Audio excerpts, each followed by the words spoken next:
Angel Ribo, welcome to the Human Capital Innovations Podcast. Thank you very much for having me, Jonathan. Yeah, it's a pleasure. I'm excited to have this conversation with you today, where we'll be exploring common leadership mistakes, the blind spots that corporate leaders and CEOs often have, and how they can pivot in times of crisis. You join us from Texas. Of course, I'm here in Utah. It's always a pleasure to connect with people from around the country and around the world, and I appreciate you joining us today. As we get started, I wanted to share Angel's bio with everybody. Angel Ribo, known as the CEO Confidant, is an influencer, LinkedIn strategist, international TV host, public speaker, CEO consultant, board member, and philanthropist. In the last 21 years, Angel has helped more than 1,500 CEOs in 33 different countries to accelerate the growth of their businesses. He was born in Barcelona, and he has lived in 8 countries and speaks 5 languages. Established entrepreneurs and corporate CEOs hire Angel to bridge the gap globally for expansion and exposure to grow their businesses. Angel sits on the board of the Evolutionary Business Council, an organization with more than 350 global transformational leaders with a combined reach of well over 600 million people. Angel is based in Texas, and early in 2017, he launched his international foundation, Wisdom for Kids, and he has helped more than 1,000 underprivileged kids in Latin America become entrepreneurs using their local resources. See Angel Ribo on all of his social media outlets. And I'm, again, really excited to talk with you today. Angel, is there anything else you would like to share with listeners by way of background or personal context before we launch into the conversation today? No, well, thank you very much for taking so much time to read my bio. Maybe to say something which is not there, but it's who I am really, and I consider myself to be the connector of the unconnected. I consider myself someone who is able, or who's here in this, day and time to really help people that are unconnected today to get connected. Yeah, I love that. I think we need more of that. We need more bridge builders. We need more connectors in this ever increasingly messy and complicated world. We just need those connections. We need more people we can lean on and rely on. And so the work that you're doing is wonderful. Thank you. And it's amazing the reach that you've had over the course of your career, the number of executives and CEOs you've had the opportunity to coach and mentor and consult with. And I really think that's where it's at in terms of making a broad impact, when we can influence leaders who in turn can then reach out and influence their organizations. The impact can be incredible. It's true. And we tend to underestimate, sorry to interrupt you, but it's so important. It's so important to remember that every single human being, every one of us can really make a difference and influence and impact the world and impact everybody around us just by being ourselves, by being fully present in everything that we do. So it's much easier. To be honest, 5 years ago when I started my own entrepreneurial journey, I had no idea of those things until I really sat down one day and I started counting them. Because when you are so busy and so distracted with your everyday life, you don't really I never took stock of my life, like literally, until someone said, "Hey, Angel, come on, give yourself a break," because we're very hard on ourselves. So yeah, absolutely. So, we all have this ability and this possibility, really, opportunity is the right word, to influence the world and change the world every single day, all of us. Yeah, absolutely. I believe that as well. And whether we're consulting with CEOs or we're helping those around us in our neighborhoods, our friends, our family, people on our teams at work, we all have influence. We all have the opportunity to impact those around us. So I think that's a really important reminder and a really good message. So as we launch into the conversation today, I thought maybe we could start with some of the most common mistakes that you see corporate CEOs making on a regular basis. Yes. So obviously, I would say that every single CEO is as human as we are. Any of us is, and every single CEO has had their own journey and their own experience.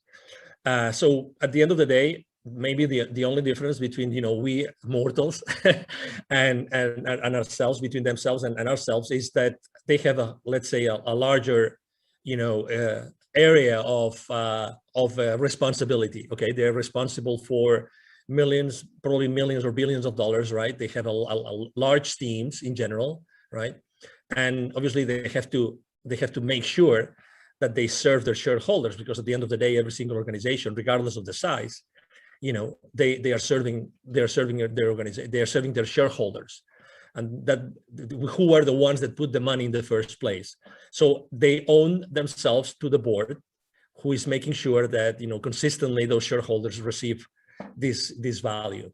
So the first blind spot I would like to say, because I like to ask questions, the same as you. I like to ask a lot of questions. I like to launch a lot of surveys, and I always ask, what's the most difficult, what's the most important challenge you have in your company right now? And I kept on doing this last year, 2020. I kept on doing this. Why am I mentioning this? Is because consistently, I always find that the number one area of concern is their teams, is the people around them. Because there's this gap, typically between the board and the CEO, they're pretty aligned, but there's this gap between the CEO and the rest of the C-suite. And there's a big, massive gap between the C-suite and the rest of the company, regardless of the size. And this is one of the most important blind spots. And how does that translate, let's say downstream into the rest of the organization? Is that really the rest of the, employees or the rest of the team are not really fully aware of the financial implications of those business decisions. What does that mean? Do they really, before making a decision, how much of the organization really knows? How is that going to be going up, crawling up in the organization and actually adding equity to that corporation? That sounds like a little bit weird, but it's in reality, every single employee should be fully aligned. Every single employee should be fully aligned, so that every single business decision that they make should be made in a way in which the equity of the company increases. Okay. And I have to say that there's this misunderstanding, or let's say, contrary to common belief, that profits are bad, and the larger the corporation. And as you know, I'm the same as you. I love to build bridges as opposed to burning them. But the reality is that profits by themselves are not bad, because this organization exists because someone risked their money at some point, right? So I would say, if you can make some sort of judgment, you can maybe judge about what are those profits being used for, right? So aligning the entire organization in order to make sure that they are fully aware of the financial implications of the business decisions, that obviously they know how to do this, because it's easy to say it, but how do you actually have an organization that are fully aware to do that? And the best organizations last year, they kept on investing in their employees. The best organizations last year, regardless of the industry, regardless of the geography, the best companies out there and the best CEOs, what they did is they kept on investing in their employees to make sure that this engagement, which is typically criticized, again, something else that is every single, 76% of employees in the US are not engaged. Well, I mean, I don't know if I'm not sure if it's 76%. It's a large amount of them, but still, the best CEOs last year kept on investing in their employees, trained their employees so that they were more aligned with the organizations, and they therefore, the rest of the C-suite team and themselves could keep those employees accountable, because it's not fair to keep them accountable if you have not given them the right tools.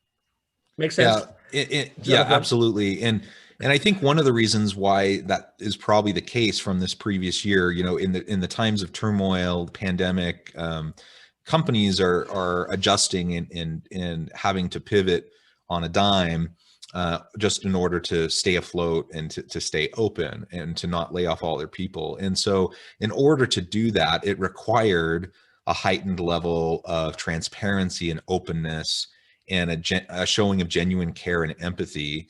And I think the seriousness of the situation and the speed at which we were all of us were thrust into it, I think lended itself to many organizations and many leaders really stepping up to the challenge to focus on their people. Now, there were others that didn't, clearly, and it wasn't a universal success. But that's what I've been hearing as I've been talking to people over this past year as well. And that's good to hear. The question then becomes, in my mind, because I believe what you're saying, and I agree with it. I think it's important to be able to communicate the reasons behind the decisions. We have to communicate the why. The question is, why so often does that not occur? Why aren't we more transparent and open as executives within an organization so that the information and the why can reach its way downstream? Because that's been my observation consistently over time as well, is that the vast majority of employees down the line, they don't know, they don't have any clue as to the reasoning behind strategic decisions that are made, especially when they're really difficult decisions. And when there's a lack of communication, employees fill in the gaps. They just start making stuff up. And usually it's not particularly, generous towards leadership, right? Yes, obviously, I believe that genuinely every single business leader wants to do good and wants to be good, not only with themselves, but also for with their organizations. Okay, so I'm going to take that as a starting point of this to answer your question. Number two, and I'm going to relate to something that obviously right now it's April 2021. So we all know what happened last year in the last, let's say, 12, 14, 16 months, right? So, and I think that is extremely related to what really happens in organizations that do not have an open book kind of culture. Okay, at the end of the day, I think it's a mixture of probably fear, and that's why I'm talking about what happens in the world right now. And fear actually is a very bad advisor. Sometimes, organizations grow so fast, and they become so big and so difficult to manage. But unfortunately, as business leaders, we tend to think that, oh, no. I mean, this is too complicated. We cannot involve the rest of human beings in this organization to actually be able to understand this and make those decisions. And why? And it's also very simple. I mean, if leaders don't think that employees have really the ability or the skill, or cannot learn the skill to understand the financial implications of the business decisions, is the whole system. And as you know, how many people are making money out there, out of the depths of most of the American population? What I'm trying to say is that we, as individuals, even as professionals, will receive throughout our professional lives very limited financial literacy information, very, very limited. Just go to recently graduated, children or kids, right? go and ask them basic financial literacy questions.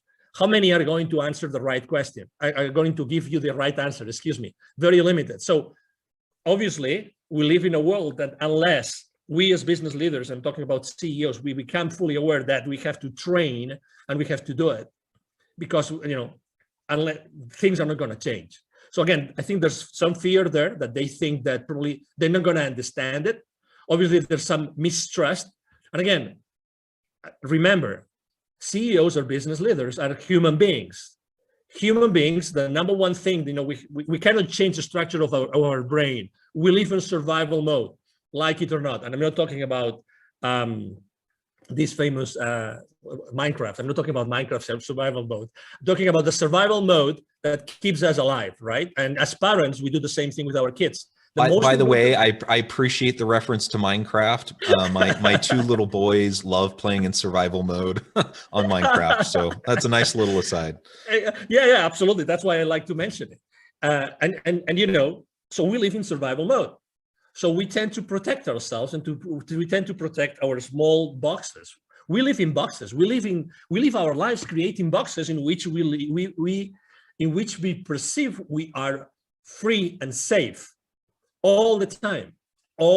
We are always looking for, feeling safe, right? So, okay, so what can we do? I think the number one is becoming aware of the problem. Once we know that the problem is this one, the second is little by little, close those gaps that I mentioned before.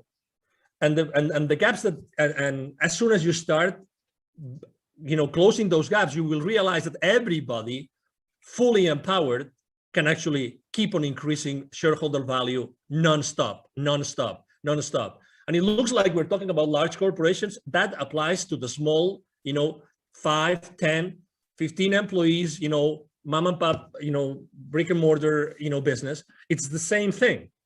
Actually, this week, I forgot who that was, a very famous, food industry franchisee. There was in all the news, there was this, big announcement. Franchisees are not happy, blah, blah, blah. I mean, I obviously, it's unfortunate that went to the media, but I'm sure that this company is trying to do a great job of keeping all their franchisees, afloat. But the thing is, what's the right thing? What's the right set of skills that you give those franchisees in order to survive in a place in which, for the last 16 months, the consumption of food by every one of us has changed. The way we consume food, the way we go to the market to buy food has changed. So the fast food industry has also changed. So again, it's the same thing. Are we caring enough about giving everybody around us, all our teams, all of our partners and franchisees and channel partners, the right set of skills so that they can stay consistently afloat? So the answer is probably no. But can we do it? Of course. First, become aware. Second, make sure that you consistently are trying to close that gap. Yeah, and so you've already kind of alluded to some of the blind spots. So mistakes often occur. Well, sometimes it occurs due to negligence. Sometimes it occurs by no fault to anyone. It just kind of external pressures happen and mistakes happen. But sometimes it really is blind spots. Like, you just have no idea. You don't know what you don't know. Exactly. And you're in these new complex situations. You're being generous and assuming the best case scenario for leaders, that they're just doing the best they know how, but they have a blind spot. So you've already kind of acknowledged what a couple of those might be, and how acknowledgement and awareness is probably the first step. How do you increase that level of awareness when you do have blind spots that are hindering your ability to lead effectively? Yeah, I have a business mantra that I use both with entrepreneurs and with corporate CEOs, and that is take imperfect action now. I like, take imperfect action now. Okay. So again, since day one, the first time we hit a kindergarten place, it's perfection, right? I mean, we have to learn everything, and everything has to be perfect, has to look perfect, right? I mean, you name it, right? So in reality, perfection is one of the most important deterrents of anything that we do. So I think that the first thing that we have to do is, as business leaders, become aware that we have to start exploring many other possibilities. I would say that the larger the organization, the more complex they become. I like to use simplicity. One of the main reasons why this is happening, all the blind spots we have been talking about, is because there's a lack of clarity. With a lot of many different issues and so many moving parts to achieve certain goals that the board is telling you to do or to achieve, you lack clarity. So there's so many routes, there's so many things to do. And then with lack of clarity comes complexity along with it, like all come together. That's why I like to talk about in terms of simplicity. Take very simple ideas, use something called the deprivation test, which is try to stop doing all those things. What would happen in my company if I stopped doing A, B, C, D, and E? And analyze every single thing, literally. Start analyzing the top, let's say, I don't know, the top 10, 20, 30 different processes that are in place in any given organization. What if I eliminated that whole entire process? What would happen? That whole entire process. You would have so many surprises, Jonathan. So many surprises that we are doing things that we shouldn't be doing, but we just have been doing it. And we are so amazing as human beings that we can do the most, or we can do so many wrong things more and more efficiently every single day. It's crazy. Every single day, we are the masters of inefficiency by doing the wrong thing more efficiently every single day. It's crazy stuff. But that's, again, it's human beings. It's survival mode, So that's what I found every single day. That's why simplicity and immediately taking action and becoming aware of those things that really are not adding enough value. I think those are three things. Those are three ingredients that I see that really work very well in organizations today. Yeah, I love that. So I think as we acknowledge mistakes, we can start to set goals to correct them, right? And to grow and to develop not only ourselves, but the people around us.